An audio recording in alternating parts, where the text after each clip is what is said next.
Close your eyes and imagine. What if the things in life that cause us the greatest pain, the things that bring us grief, are challenges?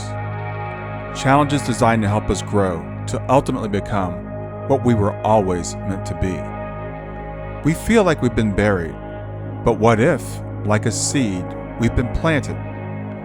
And having been planted, we grow to become a mighty tree. Now, open your eyes. Open your eyes to this way of viewing life. Come with me as we explore your true, infinite, eternal nature. This is Grief to Growth, and I am your host, Brian Smith. Hey everybody, this is Brian Smith back with another episode of Grief to Growth, and today I've got with me a near-death experiencer. His name is Chris Kito. I'm going to read Chris's bio, which is very short, and then we're just going to have a conversation about his experience and what he's learned since then. Chris is he's got a BS degree. He's experienced an NDE at the age of 24 or 22, Chris, because I got two different numbers. I was 24. You're 24. At the age of 24, it was due to an allergic reaction, food allergy. And Chris is going to talk about the changes that he found necessary in order to integrate his NDE. This NDE happened in April of 2012. He went into anaphylactic shock due to a peanut allergy that led to his near-death experience. Chris was young at the time and just starting a career. And he feels that a transformation took place after his NDE, changing what had been his previous youthful outlook on life and mindset as Chris was entering a new career. So that NDE created challenges and opportunities, which Chris credits to his newfound spirituality and his extraordinarily life's journey of feeling and purpose. So Chris, welcome to Grief to Growth. It's good to have you here. Well, thank you for having me, Brian. I'm excited to be here. I've heard a lot of great things and glad we could connect on this Monday morning.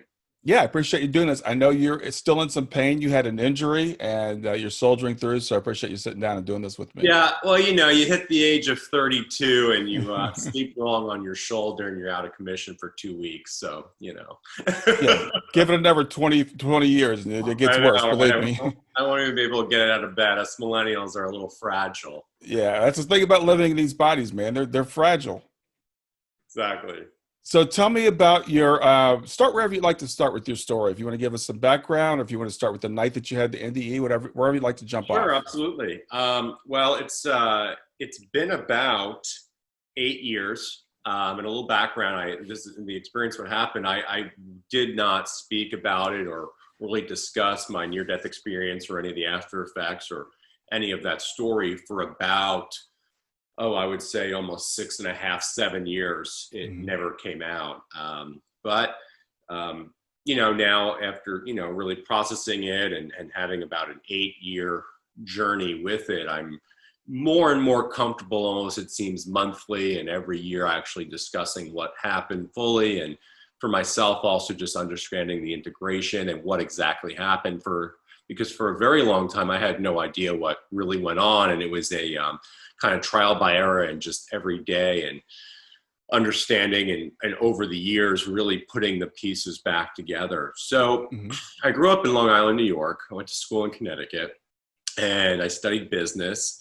And many of my friends and all of my family stayed in the Northeast, and it never really resonated with me to be working in Manhattan and doing that grind of commuting. And I ended up deciding the summer after I graduated to move to Los Angeles. Originally wanted to have some sort of business career within entertainment, maybe along the lines of like an agent or something on the business side. That was my degree and my interest at the time. So I moved to LA, went out there with that. And within 6 months, I was, going on interviews. I was meeting people. I was getting involved in a lot of local organizations and groups. And a friend of mine, within about 6 months of me moving out there, I was out there in October. So by April, had a birthday party at a hotel. And, I very clearly in a key detail and so many, the devils, I always say devil or God's in the details of any story. And her birthday party was on a Sunday night, which is kind of an odd night to have a birthday party, right up before a work day, which would prove to be very important. Little did I know at that moment or any other time in my story and the arc of what eventually happens. So went to the birthday party, was having a great time. It was a Sunday night. Low key, it was at the lobby of a restaurant, and they served cake and all of that. And just to backpedal a little bit, I was born with a peanut allergy. I've been allergic to peanuts and nuts, all tree nuts and legumes for my whole life. Never had any severe reactions or any need to ever take an injection of epinephrine, which would be the common EpiPen. I would just avoid them. I was cautious. I was definitely very, very careless in the sense of EpiPens having to be replaced every 14 to 16 months. And I just wouldn't replace them. And maybe be 2 years, I'd check the expiration label and I didn't care. And, I'd have some Benadryl with me, or it was always in the medicine cabinet, but I avoided it. People knew I had a peanut or nut allergy. Mm-hmm. Wasn't something that was really discussed. I would just avoid it. And I would say to now, I wasn't that respectful of the allergy because I never had anything severe. And I was very fortunate. I just was able to avoid it very simply. And it was not something that came into my world. But I did have EpiPens with me. But they weren't always, at points, they were more than half the time either expired or maybe not in the full capacity of how they should be working with that. So you then fast forward years later, I kind of developed more of a cavalier attitude towards it. Not that it wasn't super cavalier, but again, I was going around with, at times, expired epinephrine, which would have been a life-saving medicine for me. So we're at the birthday party, everyone's around, they start cutting up cake, and I get a piece of cake, and I just take like a little bit of it. I mean, it was like a half the size of a fork. I put it in my mouth, and instantly I could tell there was peanuts or something in it. And my first thought was, oh, geez, what is this? And I end up swallowing. Because I didn't know it was peanuts, because I really don't know what peanuts taste like, if that sounds odd to say, but I've never actually ate them. I know what the smell is. I kind of can figure, okay, this is the smell, this is what it is, but I really didn't know. And then I thought to myself, who would ever have a peanut butter cake? Does this cake really have peanuts in it? That was so odd to me. I've never come across like a peanut cake or a peanut butter cake. And it happened instantly within the fraction of a second, because you're thinking, you're talking, you're in a group of people, and you boom in. You just take it and you go, whoa. And I didn't want to spit anything. I didn't think to spit anything. I thought, oh my God, maybe this was just a trace of it, and I'm not going to have a reaction, and I'll be okay. And then I immediately just thought, oh my God, like what happened? It happened so quick. It was just an unconscious, you're just eating, you weren't expecting it, because it was a chocolate cake. Yeah. It looked chocolate. It was the frosting. It was that. And the next thing I know, I swallowed something with peanut. I thought, okay, all right. And there I thought, okay, let me just get something to kind of wash it down. My mouth's a little itchy. So I get like a little Sprite. I wash down. I'm like, all right, I'm fine. Let me just, go home later tonight. It's around 11 o'clock on a Sunday right now. And I'll just take 2-3 Benadryl. I'll sleep this off, and we'll get on with Monday morning. No big deal. So I go home, I do just that. And then, it's like a half hour later, and I'm laying in bed, and, I'm like, all right, how is it? Is the reaction going down? And at these moments, I can kind of be like, I'm like self-checking my breathing and my feelings. I'm like, I still don't feel well. Now my stomach hurts. Now, like, I'm still kind of red. I'm getting warm. Is it because the blankets are on? Was the air conditioner not on? What's going on? And then you start to race in your head. All right, is this going to get better? Is this not going to get better? And that's when things start to change over from, all right, maybe I may not just sleep this off with 3 Benadryl, and this could be something more. So here I am laying here like midnight, 12:30. 11, like right around that time, in bed, and I'm like, all right, it's getting a little harder to breathe. I can tell it's kind of getting like a kind of like that, like a little heavier. Not that I couldn't get the air in, but it was heavier. So I thought, all right, let me maybe take another Benadryl. Let me just go look at myself in the mirror and see if my eyes are bloodshot. So then I wake up, I get out of bed. I wasn't really sleeping. And I go into the bathroom, I flip the light on, and I'm red. My face is red, my body's red, my arms are red, my armpits, my chest, my neck, everything is red. I'm starting to break out hives. Hives are head to toe right now. I go, okay, this isn't good. Then I remember thinking, all right, let's just start breathing in front of the mirror and see what happens. I'm like, maybe you're just going to settle down, take another Benadryl. So I think I took another Benadryl. Mm-hmm. So now I've had like 4 little pink tablets that don't seem to really be doing anything at this moment. Then I thought, all right, well, let's take a step ahead here. And I got to see what I'm going to do here, because this may not stop. And I've never had a reaction before that I can remember where I knew what was going to happen. I was kind of making up like, all right, does this stop? Does this go? Does it get worse? Is my breathing going to stop? I don't know. I've never gone into anaphylaxis. I've fortunately never had an experience like that.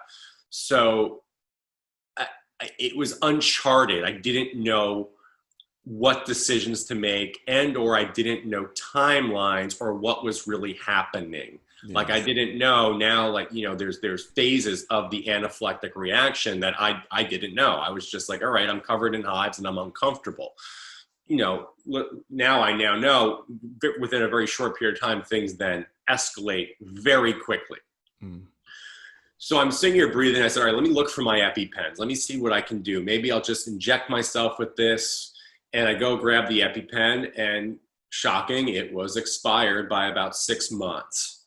So side note on that, EpiPens and epinephrine may or may not ever work. There's no guarantee. Even if it was a brand new EpiPen, there's no guarantee it will ever work. And a lot of times it has to be administered before you're in a full-blown anaphylaxis to stop it. Mm-hmm. And that's why they always give you packs of 2, because one many times does not work. Mm-hmm.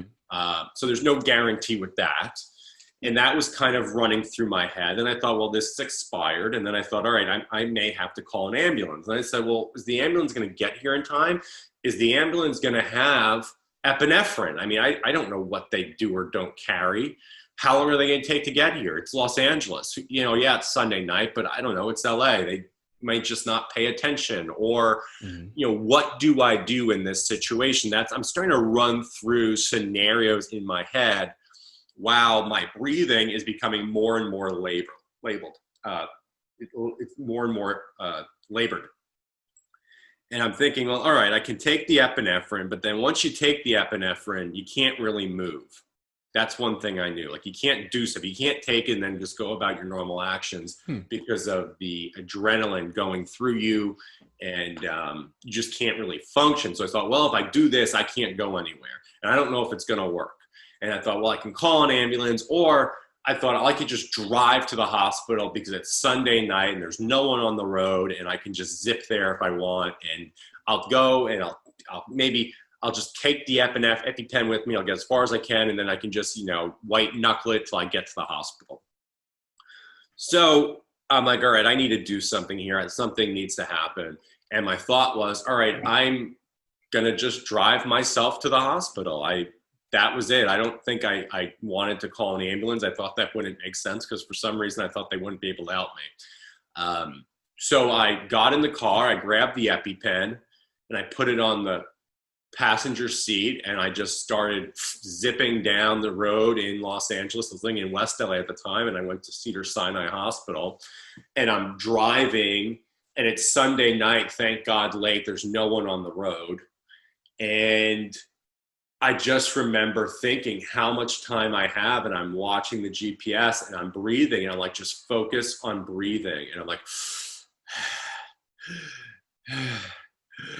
and it's harder and harder to breathe, and less oxygen's getting into me. And I'm thinking, all right, I don't know how much time I have. I'm red, everything hurts. I'm now running on like adrenaline. I'm like, this is getting close to the wire.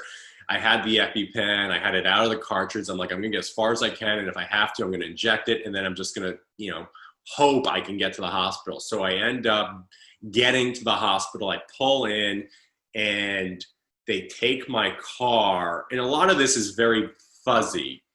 Must have, because I just got out, and then I kind of stumbled into the emergency room, and I walk up to the nurse at the desk, and she looks at me and just kind of like stares at me. And I go, I'm having an allergic reaction. I need help. And I pulled out and she goes, I need your ID. And I pulled out my wallet, it was in my pocket, to give her my ID and said, here it is. And I couldn't physically, with my arms, get my ID out of the little slot. I was so off. And I then started to like kind of fall into the table.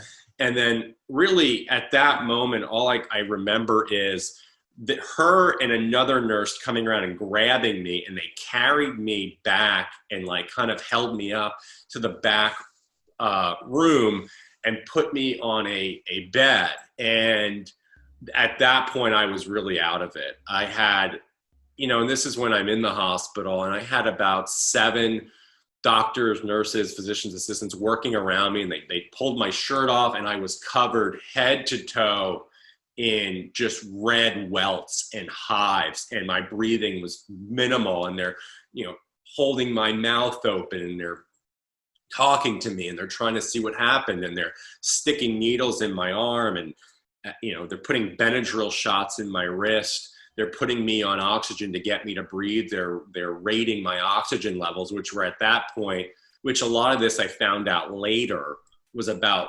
10% was my oxygen consumption. Wow. So I wasn't taking in any oxygen at that time.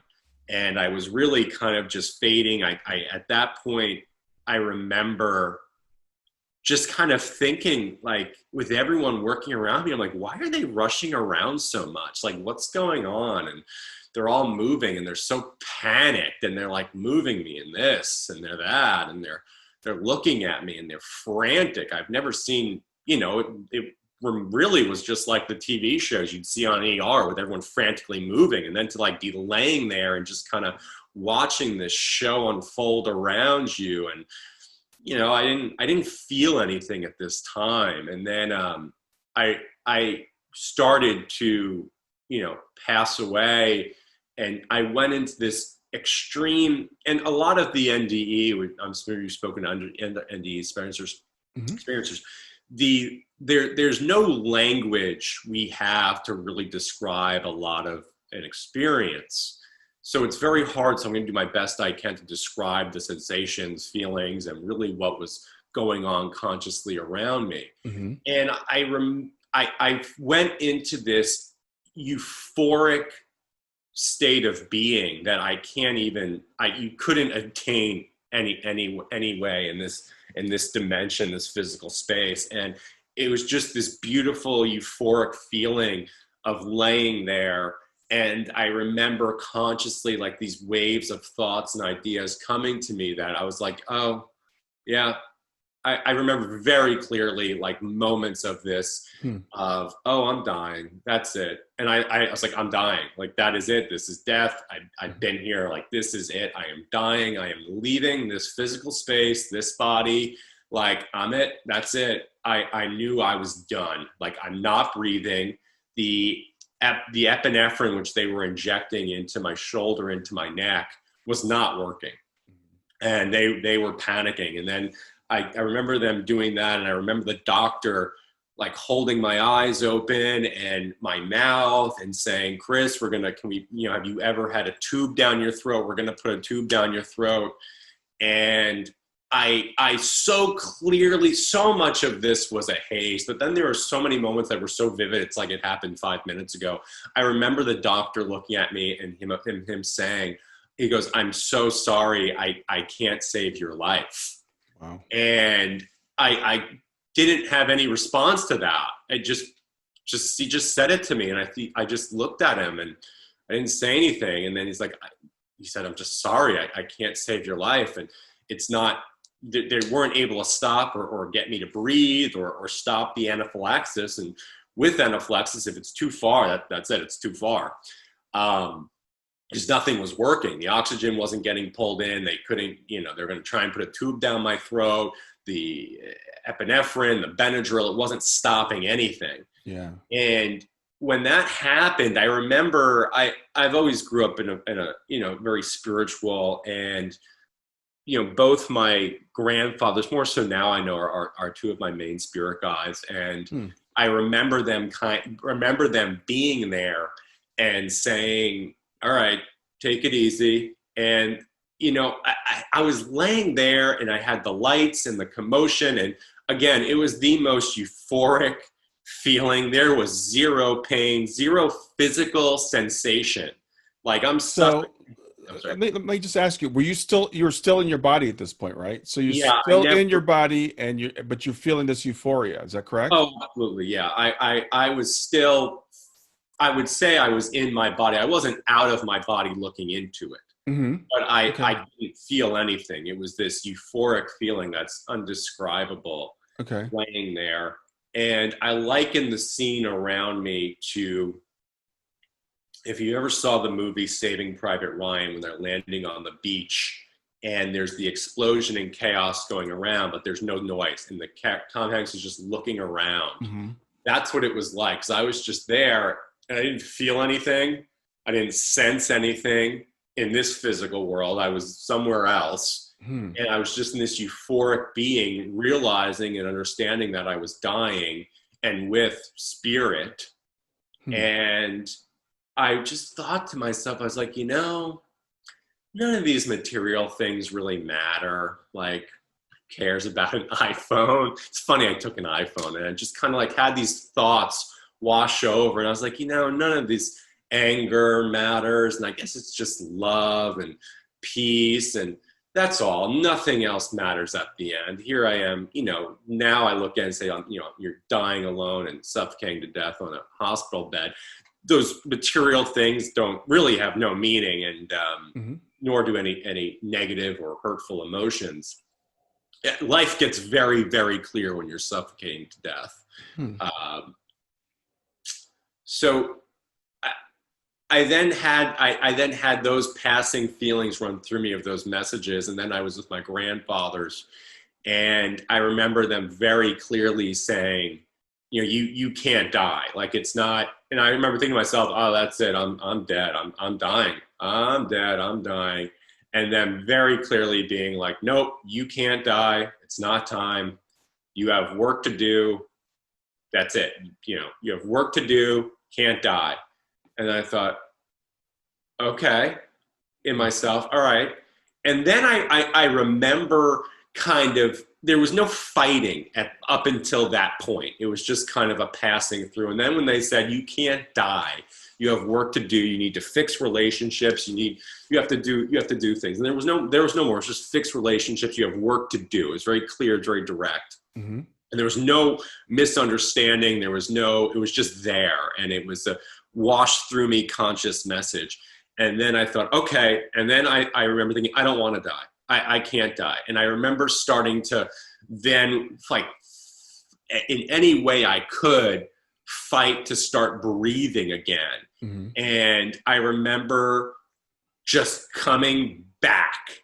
And it was like that in that movie, Saving Private Ryan, on the beach, when they cut the music again, and it comes back, and it's the bombs, explosions, and chaos. And that's what I came back to. I came back to like that. I was like, and I started breathing, and they're like, oh, he's moving. And I immediately just came back in and felt pain and everything, and I was back. And I was gasping, and I started talking. I said, I can't breathe. I need to breathe. And they're like, you're breathing, everything's coming in. And I came back, and my body was responding, and I was under this immense and intense pain, grasping and scraping and fighting for oxygen. And that's what I went back into. I knew I was back when I felt everything.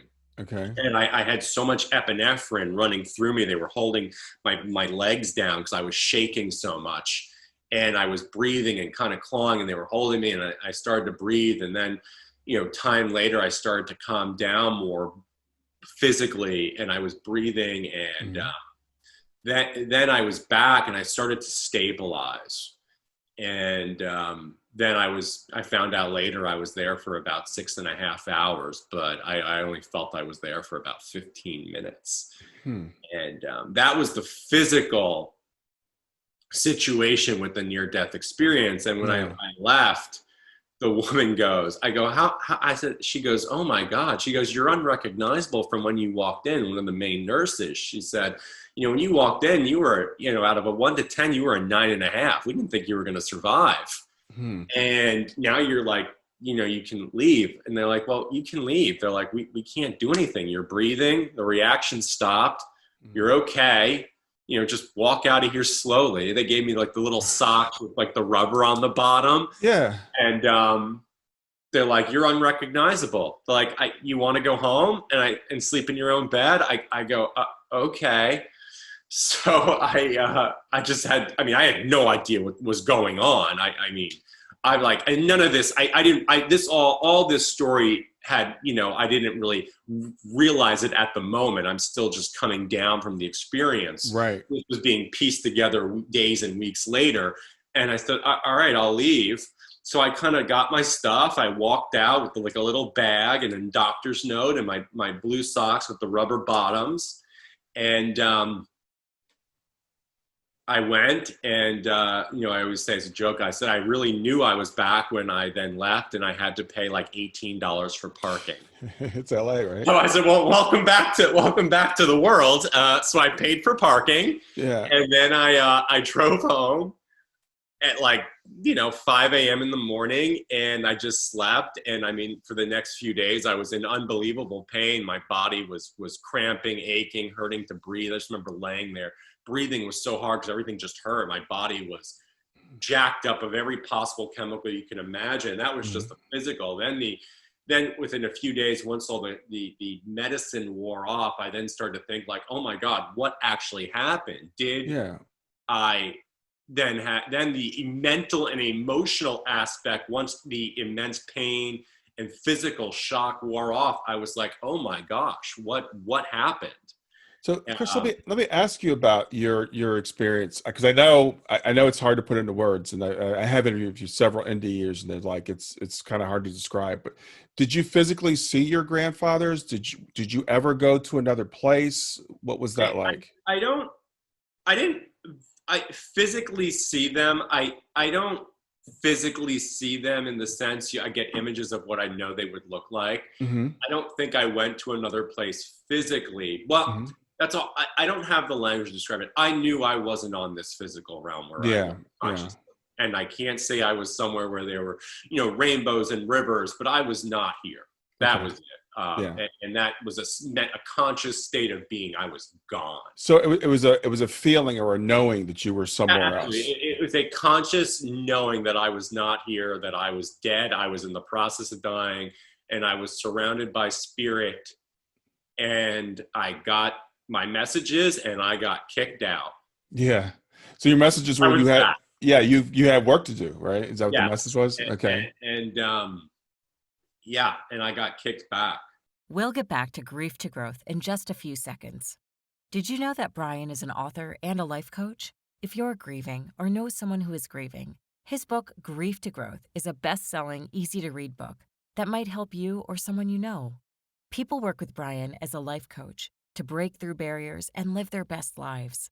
You can find out more about Brian and what he offers at www.grieftogrowth.com, www.grief2growth.com, or text growth, GROWTH, to 31996. If you'd like to support this podcast, visit www.patreon.com/grieftogrowth, www.patreon.com/GRIEF2GROWTH to make a financial contribution. And now, back to Grief to Growth. So, a few days later, once all the pain and physical, reactions stopped, fortunately, I've always kept a journal since I was like 14 years old. And I was journaling. And I remember, and I've gone back years later and I looked at some of my journals within a few days or weeks or after the NDE.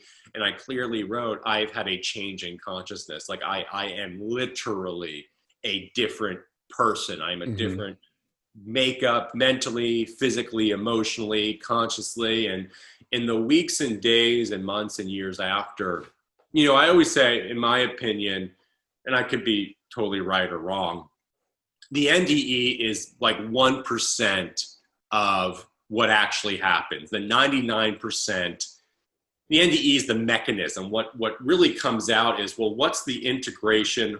What's the change? What's the after effect on yourself, your community, from that incident? I mean, the NDE was really intense for, getting the most timelines later. It was about 15 minutes and then an eight-hour ordeal in total. And now we're sitting here 8 years later, and we spent 8 hours on the incident and 8 years on the integration, the understanding, the development, and moving through that process. It takes 10, 15 years or a lifetime to fully integrate and understand a near-death experience and go from there. So it's a very small spot. It's just like that initial, it happened, and then it's not over. You've got a lifetime to go.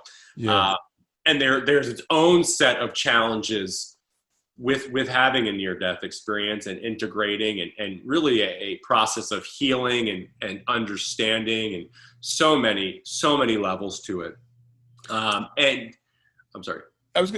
Let's talk about that, because you bring up a really important point. And I have spoken with a lot of NDEers and studied NDEs.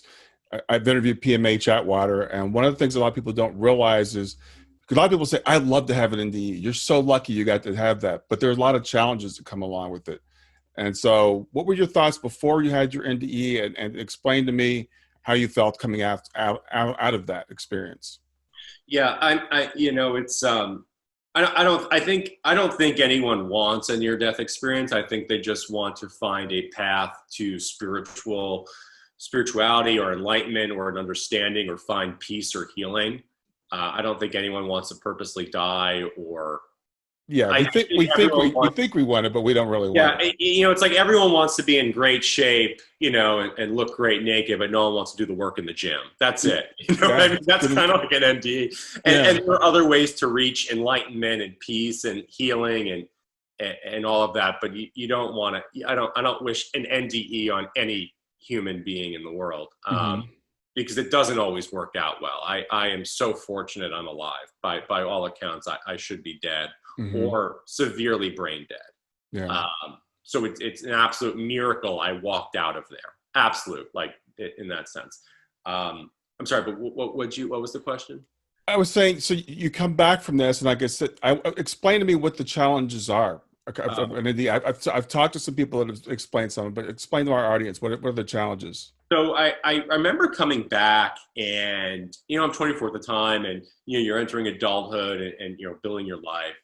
And, fortunately, I can look back now over 8 years and look at journals, because, nothing changes more than your past and what your relationship is with emotion and understanding. You say, well, I thought this, or I thought that, or I had that feeling.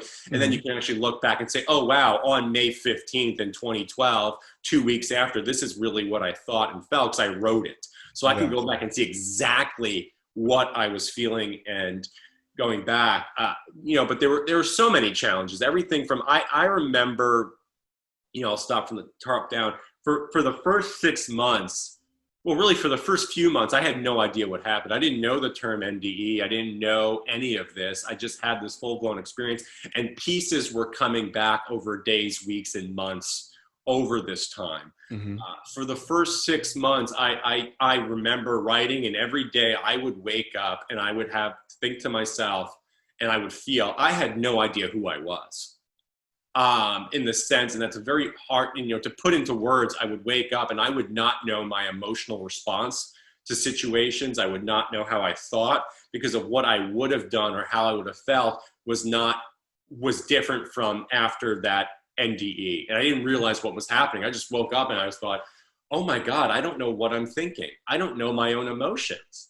I remember walking and smelling roses one day and just breaking down crying and having no explanation for that. I didn't have a sense of smell. I always had a very bad sense of smell. Now I came back from my NDE and I can smell flowers. I remember my vision reset a little bit. I remember being able to see clearer. I remember, the physical attributes where I stopped eating meat for 6 months. I couldn't be in the sun. I had to wear a hat and sunglasses every day. And I was away from big lights where I didn't have any loud music. So I had these physical changes that I was just like, oh no, I can't do that. Or I was going to go do something. I was like, no, I'm not going to do that. I'm not going to eat that. And, really 4 or 5 days ago or a week ago, I functioned differently in the world. Yeah. Now my functioning is totally different. Mm-hmm. And my thought process and my emotions. And every day I woke up and I remember thinking and writing, I have no idea what's going on.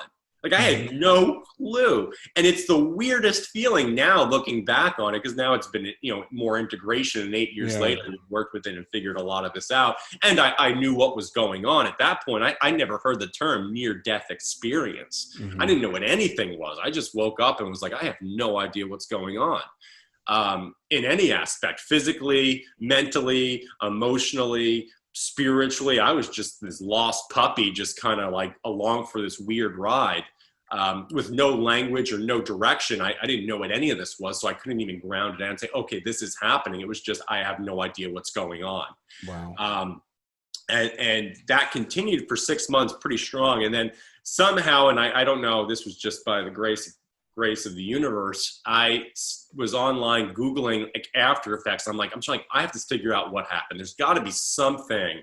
I said, someone else has had to have something like this happen. Mm-hmm. And I started looking around and I came across IANS, and it had a list of, after effects of an NDE, like 35. And I had like 33 out of the 35. I was like, all right, well, that's a pretty good indicator. So I called them. I said, hey, I live in Los Angeles, and I took your little test, and I had 33 out of the 35. Is there anyone you can connect me to speak to? I need to talk to someone. And they said, yeah, we have this woman up in Santa Barbara. Give her a call. Here's her number. So I called this woman, and we spoke, and she goes, oh, honey, within 2 minutes, she goes, oh, honey, you had a near-death experience. I go, what? And she goes, yeah. And she's like, listen, I have a group meeting. Why don't you come up next week? We'll talk. And that's really what started the process of understanding what happened, and the heavy work in every aspect of my life of integration and accepting and evolving into who I became instantly. Mm-hmm. And it was an instant flash with the NDE, but then the journey is decades and a lifetime of fully integrating and understanding and developing that consciousness of what you grew into. And that's how I found IANS and how I found the experience of community. And I started to then piece together everything that happened. And I said, well, this happened. Oh, well, yeah, that's that and this. And then I said, well, what else is kind of trickling out? And it was like things were getting worked out over days, weeks, months, even years. Even at the 7-year mark of my NDE, which was last summer, it was like the other shoe dropped of me changing my life and everything. And, looking at the process, saying, okay, this is a 15-year process, or this is a 30-year or a lifetime process, and understanding that, because there's always something that kind of comes up more. I never spoke about this for 6.5 years. I never talked about my near-death experience. I mean, people that knew me, I just said, yeah, Chris had a peanut reaction, and that was it. There was nothing more to it. And if I ever did speak about it, I probably only spoke about 75% of the story, and it was very filtered and edited down. Now I speak pretty freely about it. I disclose everything. There's 100% disclosure with my story, but a year ago, you were getting the 75% version. Yeah, I think that seems to be a common thing that people have the NDE. There is this process of reintegrating back into the world, feeling maybe out of place, out of sorts, what the sensitivity. So I'm glad you took the time to explain that to people that may not really understand all that's involved with it. It's not just that 15 minutes or whatever that you were on the other side. It's coming back and just being, like a fish out of water, I guess. Yeah, absolutely. Well, I still feel like a fish out of water 8 years later. Do you really? So yeah. I think any NDE or anyone that's had a severe experience or a spiritually transformative experience has the, forever you're changed. And the key word is integrating. The experience will never leave you, and it always is constantly evolving. And, we have to live in this world and function and do the best we can for ourselves and family and community. But there's always going to be a rift in like the paper of life because you have had that experience, and there's many ways to look at it. And a lot of, and I've taken the path of, okay, I understand that, you know, I'm going to think, operate, and function very differently than some people. There's going to be people that agree with me, they don't agree with me, and I don't impose anything on anyone. I could be right, I could be totally wrong. That's none of my, there's no judgment. It's none of my business what other people think or what other people. And you kind of find your tribe of people that are in that same NDE world. That's why it's such a beautiful niche community. Yeah. We all kind of have this understanding of anyone that's gone through something, or grief, or a big transformative experience that it changes your life forever. Yeah. Yeah. You still there?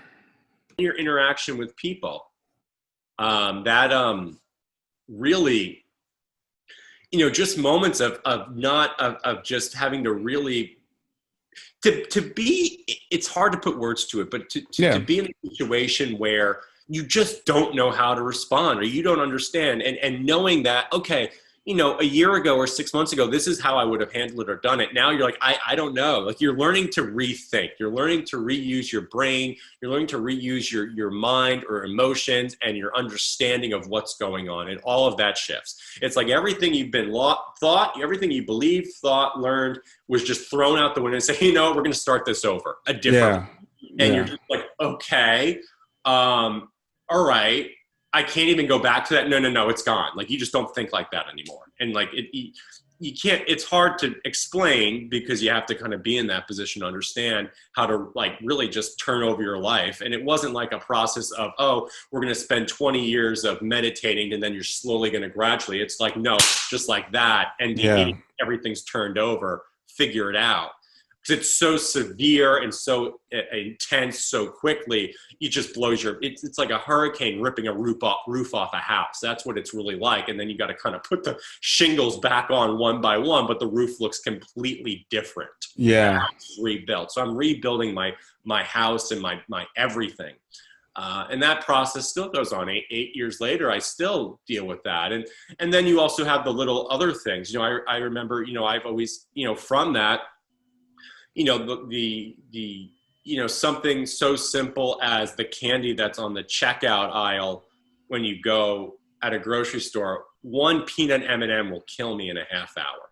You know, I can't touch food on an airplane. I have to be super careful. There were moments where I remember after my NDE, a year later, I remember just sitting there and I cooked pasta and I was like, there's peanuts in this pasta.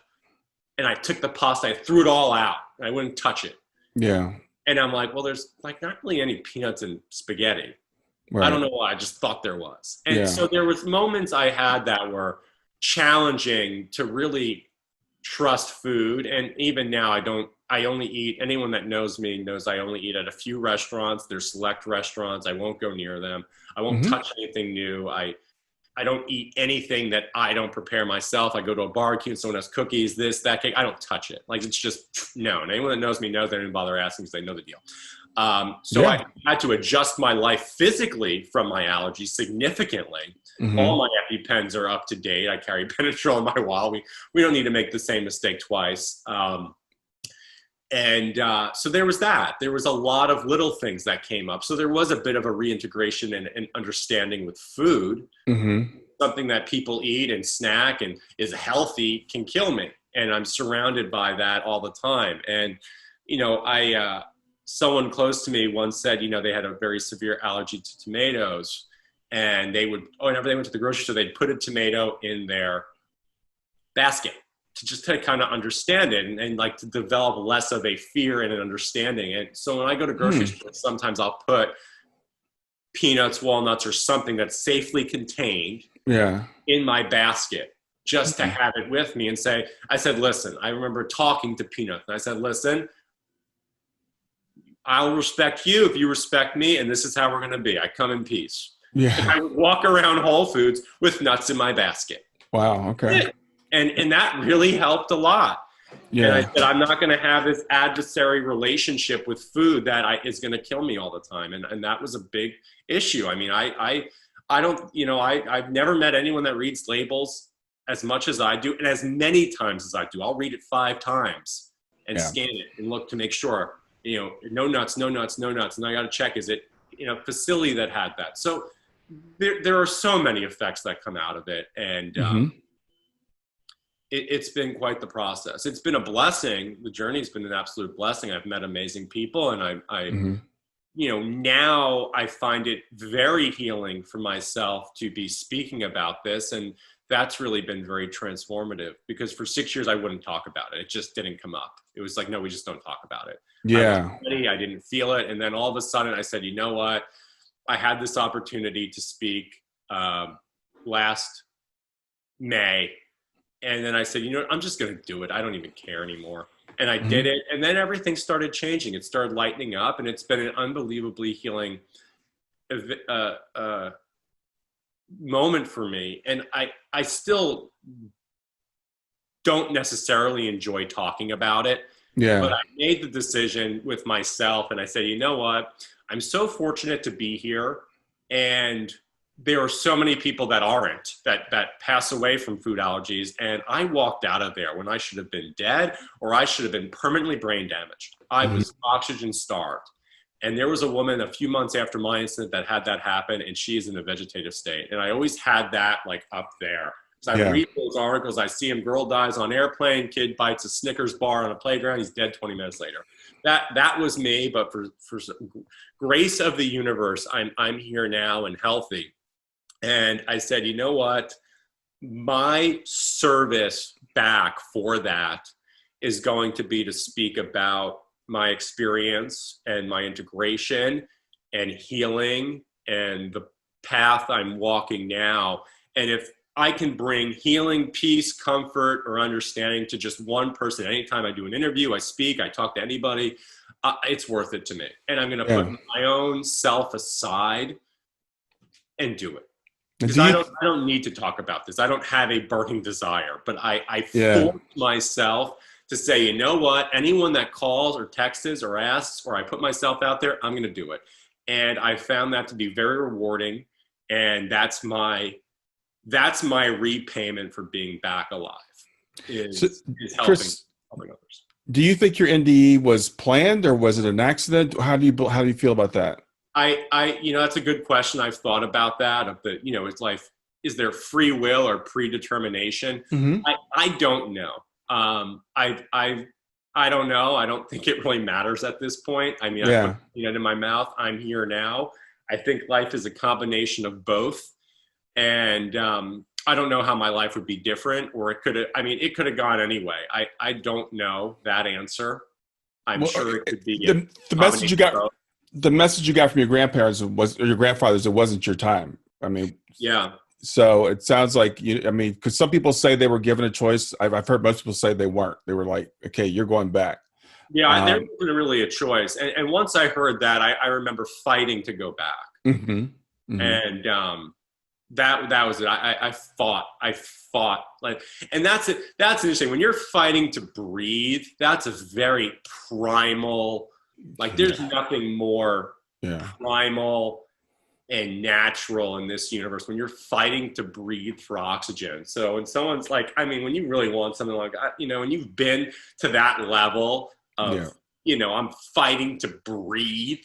Yeah. That is, there's nothing beyond that. I was on that edge and went over it a bit. So I found my healing and my integration has significantly been accelerated, and I've come to more peace with this, being open and speaking about it. And I find it very rewarding to speak to others about it. And, every time I talk about my story, it's never a canned story. It just kind of comes out and flows out. And everyone I've ever spoken to in groups, or, I will do an interview, and then I'm very easy to find on the internet with my email and cell phone. So I get random, probably like since probably the last 5 months, I get at least 1 or 2 people randomly calling, texting, or emailing me that's saying, hey, I saw an interview or your video, and I just Googled you and I got your cell number. So Yeah. I get all these random calls, and it's from all over the world. And Yeah. it's been this really beautiful experience with someone saying, hey, I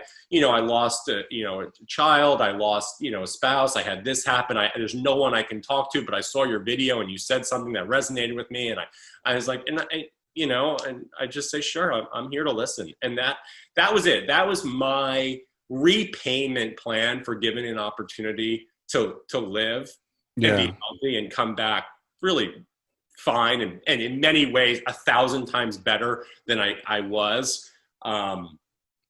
That's how I look at it. It's like, all right, that's my job. I have to do this now. I've had 6.5 years to not talk about it. And now I'm going to talk about it and be of service to others. And that's my give back now.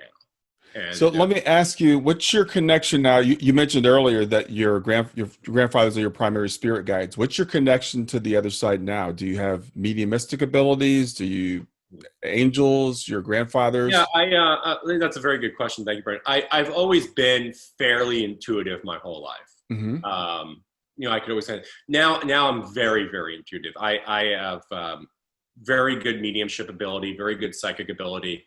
I don't read really for other people. I do it sometimes for my family. I do it a lot for myself. Mm-hmm.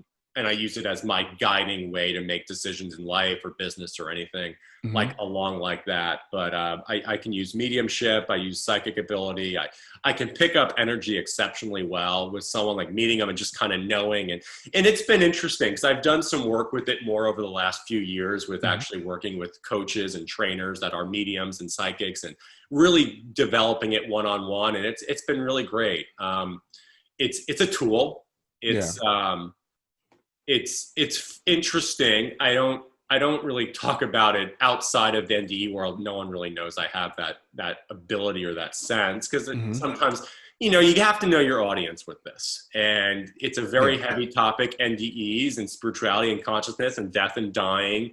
And then you bring in mediumship, spirits, angels. Listen, there's a community that loves that and you can let it go. And there's other people that not so much. And I'm very respectful of everyone. And, I go from there, but I do. And, it's interesting. All my grandparents have been deceased, but I don't feel that. There are moments where I'll think like, oh, so-and-so's still alive. And it's like, oh, wait, they passed away 8-9 years ago. And it's really odd because physically they're not here, but like being able to kind of tap into it and feel it, or I can see signs or little things here or there where like it's still energetically around. So there's the blessing of having that, or even in business or life where I can meet someone and I can kind of know what they're thinking, or I can see through. I always say, I can kind of see through most people instantly of what it is, what's going on, what's really happening and all of that. And it's great.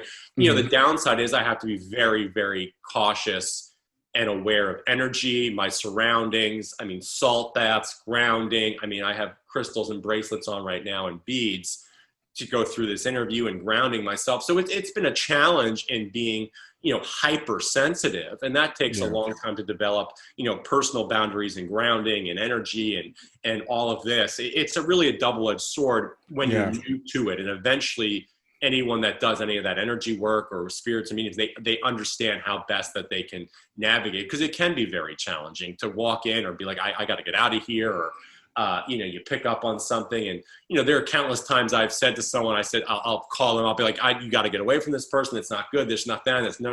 And then, 6 months later, I'm proven 100% right.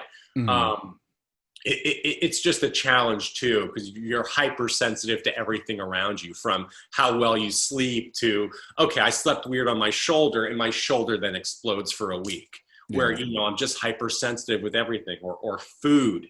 Obviously for me is a major point. Food, weather, climate, the moment a storm comes in, I feel that in my body. So it's great when you can harness it properly, but it takes, there's a little bit of a bumpy road integrating those skill sets and the sensitivity. Yeah. Well, I could understand what you're saying. I mean, this world, I've talked to people like yourself that have this sensitivity to different energies and stuff that we might not, us normal people kind of filter out. But for you, I guess, have to learn to protect yourself.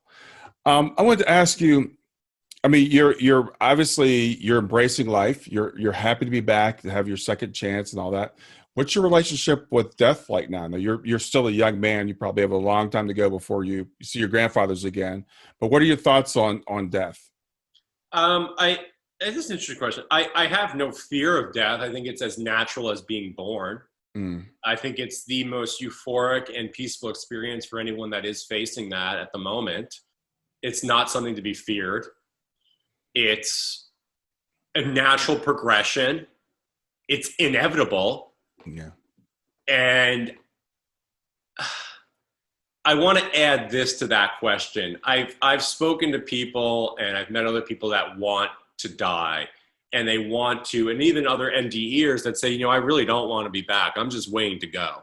Mm-hmm. And I don't judge anybody, but what I feel is life is so precious and there's so much beauty in this world if you want to find it and see it. And there is chaos, but there's also beauty. It's a balance, everything in the universe. You can choose what you want to see and focus on. And I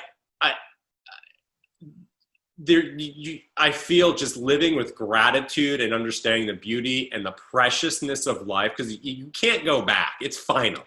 In the sense that, like, hey, it's over. This life's over. It's over. There may be another one, but this one's over. And there are going to be people that miss you, and there's going to be moments, and there's so much you don't know, or things that can happen, or that we can do as individuals that can make life so rewarding for others. So I look at life as my message, if I had to sum that up to someone that asked, I would say you want to live life every day with gratitude and look at it as a blessing. Because there's so much opportunity out there and there's so much beauty, and we tend to overlook that. And as humans, we look at the bad, we look at the negative, we look at the moment and not the whole arc. I mean, if I was in there in that moment and I was laying there the day after my NDE and said, this is awful, this is painful, I just want to die because I can't figure out how my mind's working or anything, I would have missed out on the rest of my life, which is another 70 years, 80 years. So yeah.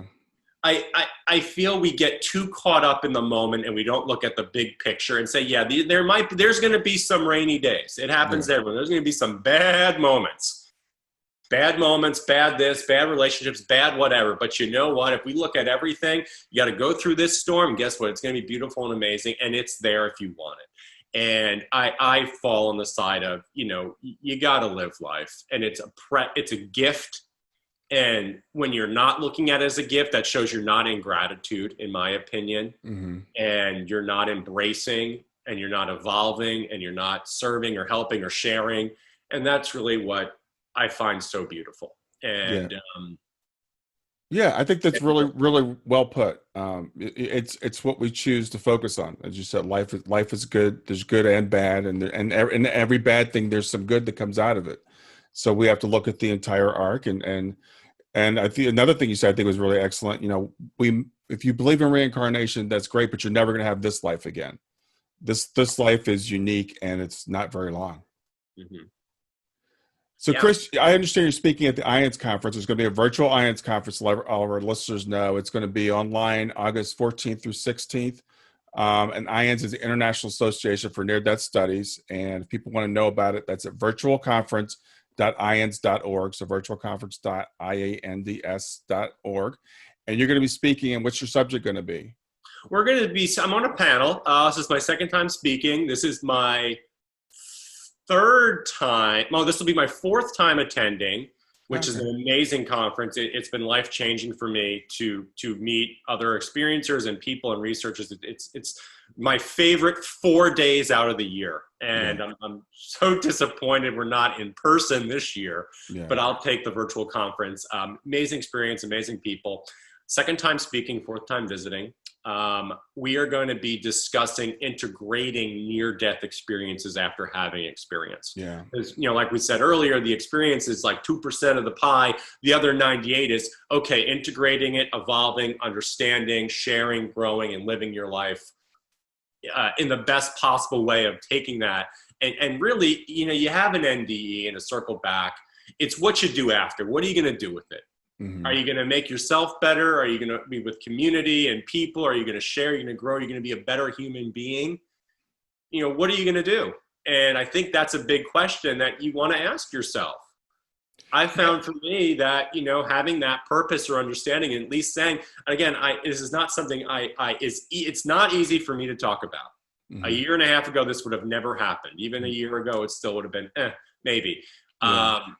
Is saying, all right, I'm going to do this and I'm going to share and I'm going to put myself out there and, evolving along. And so that a lot of the panel we're going to be discussing is that, and some advice and our personal stories and experiences and how to continue that journey, because, I'll be saying something different a year, 2 years, 5 years from now. It's always evolving.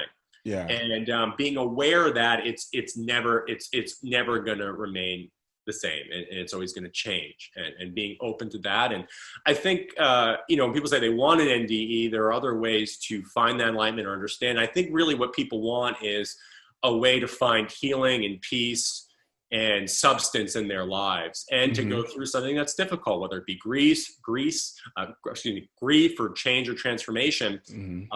That's it. No one wants the pain. They just want the after effect. And if someone can discuss it and say, hey, listen, I went through it. You don't have to suffocate to death. Let me save you that. And this is what I've realized, and this is what I felt. And take it, leave it, take what you like, don't like, or what may resonate or might seem authentic to you, and work with that. And if that could bring healing, peace, transformation, or harmony, take it and run. Because I think that's what everyone wants ultimately in the end. It's just someone needs to find something. They think the NDE is the quick shot. It's not. It's painful, violent, intense. And then you still got to do decades of work afterwards. And anyone that says they don't, for my own experience, it's going to continue forever. Yeah, I think what you just said was wonderful. I think it's excellent, and I applaud you for what you're doing, because I think it's very, very important. I attend our local IANS meetings here in Cincinnati, and I've gotten to meet a lot of people that have had NDEs. And as I said, from the outside, it seems like it's a euphoric thing. You get to go across the other side, you get to see loved ones and stuff, but people don't realize all the work that's involved, when you come back from it. And I've seen people in that community struggle to integrate it. And for people like you that have been through it and gone through your 6 years, it's like I work with grief. I work with people who mostly have children transition. So they can look at me and say, well, I can get to where, Brian is. Hopefully I can be an example for them. You're an example for someone who just had an NDE that might be going, what just happened to me? I can't deal with this world anymore. So I applaud you for what you're doing. Thank you. Well, Chris, it's been really great getting to know you. I appreciate you being yourself and putting it out there and doing the work that you're doing in the world. I look forward to seeing you virtually at the conference. Yes. We'll do another Zoom in a couple of weeks. There you go. We'll do that. Maybe next year we'll meet up in person in DC or so. That'd be nice. All right. It's good meeting you, Chris. You have a good day. Thank you, Brian. Have a great day. Bye. Take care. That's it for another episode of Grief to Growth. I sure hope you got something out of it. Please stay in contact with me by reaching out at www.grieftogrowth.com. That's growth2growth.com. Or you can text the word growth to 31996. That's simply text growth, GROWTH, to 31996. Since you're watching this on YouTube, please make sure you're subscribed. So hit the subscribe button and then hit the little bell here, and it'll notify you when I have new content. Always, please share the information if you enjoy it. That helps me to get more views and to get the message out to more people. Thanks a lot, and have a wonderful day.